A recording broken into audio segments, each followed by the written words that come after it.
আসসালামু আলাইকুম dear viewers, সবাইকে ডিএম ইংলিশ এক্সেলেন্সের পক্ষ থেকে স্বাগত জানাচ্ছি। আজকে আমরা জাতীয় বিশ্ববিদ্যালয়ের ভর্তি পরীক্ষার জন্য ইংরেজি বিষয়ের খুবই গুরুত্বপূর্ণ একটি টপিক নিয়ে আলোচনা করতে যাচ্ছি। আমাদের আজকের আলোচ্য বিষয় হচ্ছে ডিগ্রি। ট্রান্সফরমেশন অফ ডিগ্রির কমন নিয়মগুলো আমরা কম বেশি প্রায় সবাই জানি। আজকে আমরা একটি আনকমন নিয়ম নিয়ে আলোচনা করব, যে নিয়মটিতে আমরা খুব বেশি অভ্যস্ত নই। ডিয়ার ভিউয়ার্স, স্ক্রিনে আপনারা একটা কোয়েশ্চেন দেখতে পাচ্ছেন, যেটা ঢাকা ইউনিভার্সিটির বি ইউনিটের কোয়েশ্চেন। চলুন আমরা কোয়েশ্চেনটি একটু পড়ি। আমরা প্রশ্নটাতে দেখতে পাচ্ছি, বলা হচ্ছে the weather is dash gloomier today than it was yesterday. আপাত দৃষ্টিতে এই বাক্যটা সঠিক মনে হচ্ছে উইদাউট এনি মোর ওয়ার্ডস, অন্য কোনো ধরনের অতিরিক্ত শব্দ ব্যতীত এই প্রশ্নোক্ত বাক্যটাই আমাদের কাছে আপাত দৃষ্টিতে সঠিক মনে হতে পারে। কেন সঠিক মনে হতে পারে? দেখুন, আমরা এখানে সাবজেক্ট ভার্ব উল্লেখ করার পর অ্যাডজেক্টিভের কম্পারেটিভ ফর্ম উল্লেখ করছি, কিন্তু অ্যাডজেক্টিভের কম্পারেটিভ ফর্ম গ্লুমি, এটার কম্পারেটিভ ফর্ম হচ্ছে গ্লুমিয়ার, সেটা আমরা উল্লেখ করেছি। এরপর আমরা কম্পারেটিভ বাক্যে দেন ব্যবহৃত হয়, সেই হিসেবে আমরা দেনও ব্যবহার করেছি। তো স্ট্রাকচারালি পুরো বাক্যটা কিন্তু সঠিক। স্ট্রাকচারালি পুরো বাক্যটা সঠিক হওয়ার পরেও এখানে কেন অতিরিক্ত এই অপশন থেকে একটা শব্দ কেন আনতে হবে? মোর দেন, ভেরি মাচ, এই চারটা অপশন থেকে যে কোনো একটা তো আমাদের আনতে হবে, কিন্তু কেন? আপাত দৃষ্টিতে বাক্যটা সঠিক মনে হলেও বাক্যটাতে এই অতিরিক্ত কোনো একটা শব্দ এনেও আমরা আরও সঠিক করতে পারি। সেটা কোন ক্ষেত্রে? চলুন আমরা ব্যাখ্যা দেখি।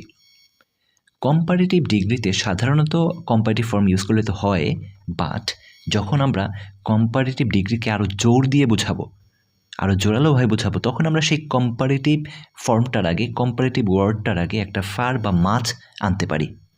অর্থাৎ যাকে তুলনা করা হবে এবং যার সাথে তুলনা করা হবে, এই দুইটার মধ্যে যদি একটা বিশাল পার্থক্য বোঝায়, একটা বিশাল দূরত্ব বোঝায়, একটা বিশাল ডিস্টেন্স বোঝায়, তখন আমরা সেই কম্পারেটিভ ফর্মটার আগে ফার বা মাছ শব্দ ব্যবহার করতে পারি। এটা একটা ইউনিক ব্যবহার আর কি।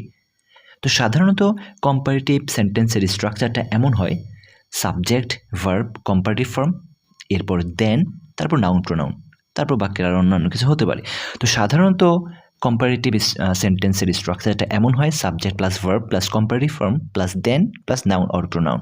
কিন্তু যখন আমরা জোর দিয়ে বোঝাবো অথবা যাকে তুলনা করছি এবং যার সাথে তুলনা করছি, এই দুইটার মধ্যে যখন আমরা বিশাল একটা পার্থক্য বোঝাবো, একটা বিশাল ডিস্টেন্স বোঝাবো, তখন স্ট্রাকচারটা হবে এমন: subject plus verb plus far অথবা much plus comparative form plus than plus noun আর প্রোনাউন। তো কম্পারেটিভ ফর্মের আগে শুধুমাত্র আমরা ফার বা মাছটা অতিরিক্ত জোর করে দিচ্ছি। কম্পারেটিভ ফর্মটার আগে শুধুমাত্র ফার বা মাছটা আমরা অতিরিক্ত যোগ করে দিচ্ছি, এইটুকুই, আর কিছু না। কেমন? তাহলে আমরা স্ট্রাকচারটা বুঝতে পেরেছি। স্ট্রাকচারটা বুঝতে পেরে এবার আমরা কিছু এক্সাম্পল দেখব। চলুন। First example, a watermelon is much sweeter than lemon. A watermelon is much sweeter than lemon. Dear viewers, এখানে একটু বানানটা ভুল আছে, ওয়াটারমেলন হবে a watermelon is much sweeter than a lemon. দেখুন ডিয়ার ভিউয়ার্স, প্রথমত বাক্যটার মধ্যে কেবল সুইটার ব্যবহার করলে হয়ে যেত কম্পারেটিভ, তাই না? কারণ সুইট এর কম্পারেটিভ ফর্ম হচ্ছে সুইটার, বাক্যটা হয়ে যেত। বাট আমরা এই কম্পারেটিভ ফর্মটার আগে একটা অতিরিক্ত মাছ ব্যবহার করলাম।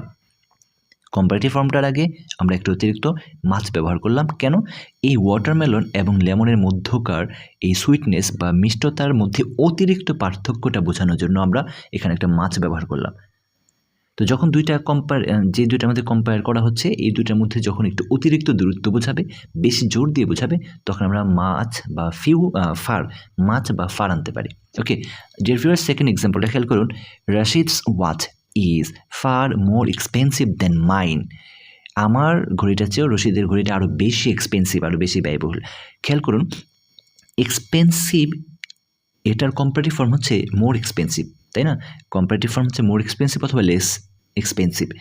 তো এটার মধ্যে এই রশিদের ঘড়ি এবং আমার ঘড়ির মধ্যে একটু বেশি দামের পার্থক্যটা অনেক বেশি, এইটা বোঝানোর জন্য আমরা এই কম্পারেটিভ ফর্মটার আগে একটা ফার শব্দ আনলাম।